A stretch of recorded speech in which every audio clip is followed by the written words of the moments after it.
Hi, it's Nikki here from Happy Hormones for Life and the NTBA.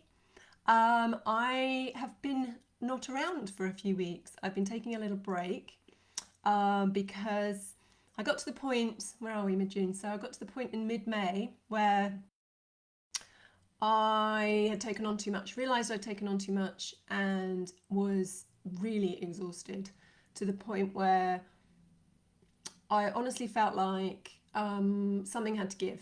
There's so much that I want to do, so many people that I want to help.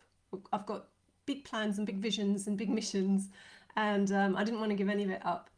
But I was stretching myself too thin. As usual, I take on too much and then go, oh, I'm not sure I can deliver on everything. I think that's typical of a lot of people. I'm sure you feel the same sometimes, that you've taken on too much and then you're wondering how on earth you're going to stay sane amongst it all. So I decided just to take a few weeks off. Obviously, I have the Happy Hormones business that needs to be run. So I focused on that for a few weeks and thought I'd give these videos just a little break. You probably need a break from me occasionally as well. So I took a few weeks off. And what I found was that doing that, I have definitely replenished my energy. I've booked a long holiday in July as well, which I'm very much looking forward to. And what it's done is actually helped me reprioritize some self-care that I perhaps wasn't prioritizing. And I do talk about this. Self-care is one of our brand values at Happy Hormones, and we know it's essential for our clients, but sometimes we forget to actually make it a priority for ourselves. I'm completely included in that. Very, very guilty of perhaps just letting it slip when you're busy doing other things. You're constantly trying to reach your goals. You're trying to reach and serve as many people as you can, and you can come down the list. Which we preach this stuff. We should know better, shouldn't we? But sometimes it does slip.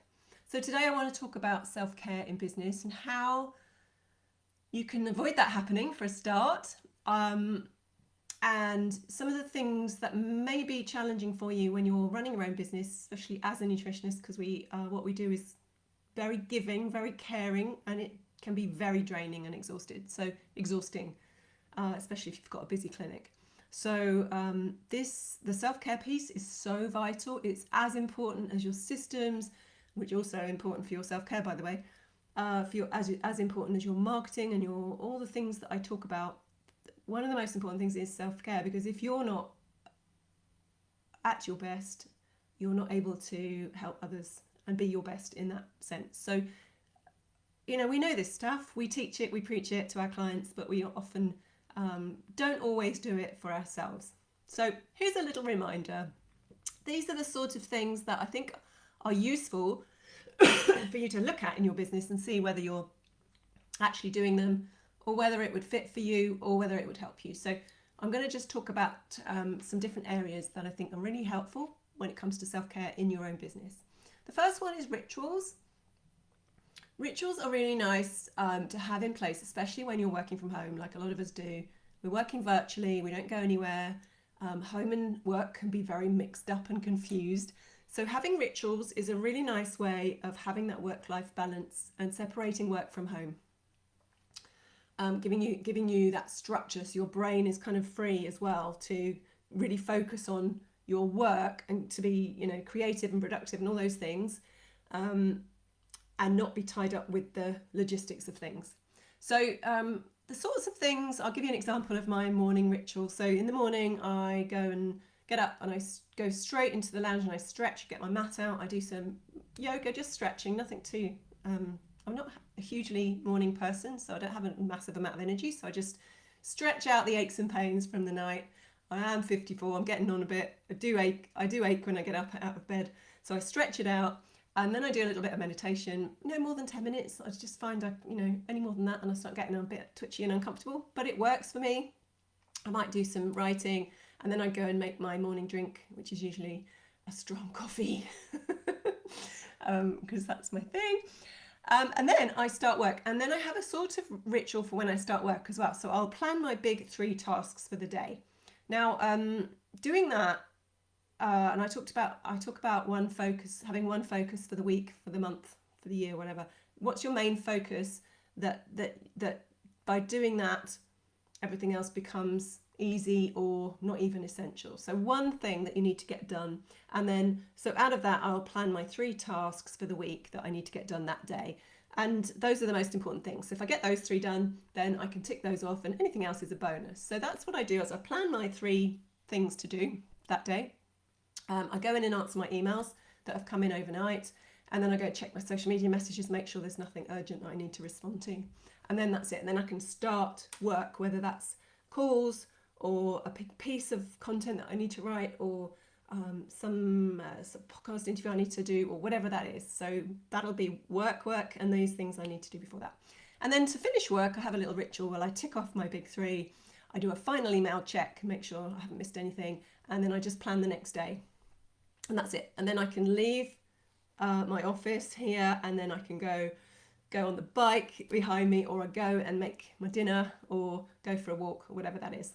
So it's, you don't have to have anything like that. It's whatever works for you. But I find that having those rituals just enables my brain to work on autopilot for the logisticy bits, and then I can go and be productive, creative in the bits where I need to actually work or talk to clients or whatever. The next section of self-care is tech, your management, your digital well-being, but also how you're using tech in your work. So what I like to do is, once I've checked my emails, I try and work offline if possible. So switch off notifications or beeps. Don't look at email. I've actually switched off the email, you know, when you get the little numbers on your email. So that's not there anymore. So I don't know when I've got an email through, which is good for me, because I'll go like a squirrel straight to email and work out what's going on. So switch that off, and then I have a batch of time that I focus on one thing without any distractions. So if I need to write a blog, I'll just focus on that one thing, no distractions, and just get that done, and then move on to the next thing that's on my list. I find that works for me in terms of being productive, because I find multitasking doesn't really work very well. So when you're jumping around, you can't focus on one thing very well, and that one thing doesn't tend to get done, and you end up with lots of stuff still on your to-do list. Checking screen time is really important as well. There's lots of apps that do that now. When I first did this, I was absolutely stunned at how much I was staring at a screen every week. So that has become a priority for me as well. And then having regular breaks, not only during the day, so make sure you're getting up, moving, getting some fresh air, going for your water, your snacks, whatever it is you're doing, but the holiday time, the break time. And what I like to do is plan in 6-week cycles. So it's 2 months, but I have 2 weeks where I either take some time off or I just pull back a little bit. And that's what I've been doing for the last 2 weeks. I haven't been away, but I've been just pulling off a little bit because I needed that time. But when you're planning in 2 monthly cycles, and obviously there's 6 of those a year, if you look at the 2 months of each cycle, so January, February, for instance, you've got a February half term in there. There's a sort of natural break in each of those 2 monthly segments. So March, April has the Easter holidays. May, June has a half term holiday in there. July, August is the summer break. And then you've got September, October with a half term, and then November, December has a Christmas. So in each of those sections, whether or not you've got kids at school or whatever, it just kind of reminds you that actually there's a little bit of time built in there for most people to take a little bit of a backseat, whether you go away or just take your foot off a little bit so that you get a little break. It's so important, because you just push, it just ends up with burnout. And if you're working with clients, you just block that time out. This is what I do in my diary. If it's 1 or 2 weeks, whatever I need that in that 2 month section, I'll just block that week off in my diary so nobody can book in. And so even if I don't take the full week off properly, I know that I haven't got any calls in that week, which is a huge stress relief for me, because it means that I can do other bits and pieces, or I can go for walks, I can go and see people, or I can go and visit people, and I'm not tied into any particular calls that day. So that's a really nice thing to do for your self-care, to make sure that you're getting some time off. And the next section I want to talk about is boundaries. Joanna Martin is my business coach. I've mentioned before how important it is to have a coach or a mentor. She is my one-to-one business coach. She talks a lot about, she really mixes the personal development and the business coaching. And that's what I love about her. She talks about boundaries, and this comes straight from Brené Brown. Boundaries are simply what's okay and what's not okay. They define what we need, what we'll accept, and essentially who we are, so that we have the energy and time to be all we need for ourselves and the people we love and want to help. So it's incredibly important to set your boundaries. So just because you're at home, it doesn't mean you're available for other things. Doesn't mean you can be interrupted by your neighbours or coffee with a friend, unless it's business related, or it's your time off, it's your break, or doing the housework or cooking or whatever you need to be doing. That needs to be separated from your business time. Every time you're interrupted at work, it takes longer to complete a task. So make it clear to everyone around you that you're at work and you can't be interrupted. My mum phones me in the middle of the day, bless her. I love talking to my mum, but I do tell her that I'm at work. Just because I'm at home does not mean I'm not working. So she has to wait. She has to wait until I finish work. And sometimes there's a twinge of guilt, but actually she knows that I've talked to her about this before. And you need to talk to your family and friends as well about this, because it's so important that you get work time and then you have time for them, but also that you're present with them. Because if I'm talking to her in the middle of the day and I'm in between calls, I can't be 100% there for her. I'm checking my emails and making sure that I'm not late for something. I'm not present for her. So I would rather talk to her after work and make that clear to her that I'm now with her 100%. I can concentrate, I can listen, I can be there for her. Same goes for clients and colleagues, by the way. So those people that say, oh, can I pick your brain? Don't you love that? Or, can I jump on a quick Zoom with you? I need your advice. Right, okay, look, if you want to do that, then that's fine. But it's another distraction. It's another thing that you're not getting paid for.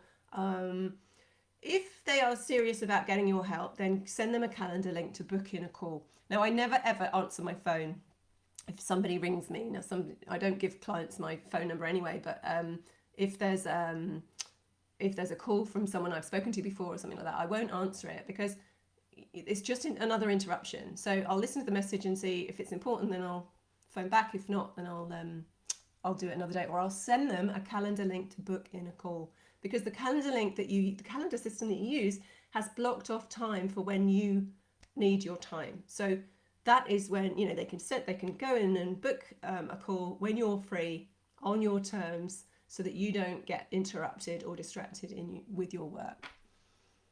The next section is mindset. So obviously, looking after and working on your mindset is incredibly important for your self-care. So checking those inner critics, make sure they're not they're not stopping you from progressing or growing.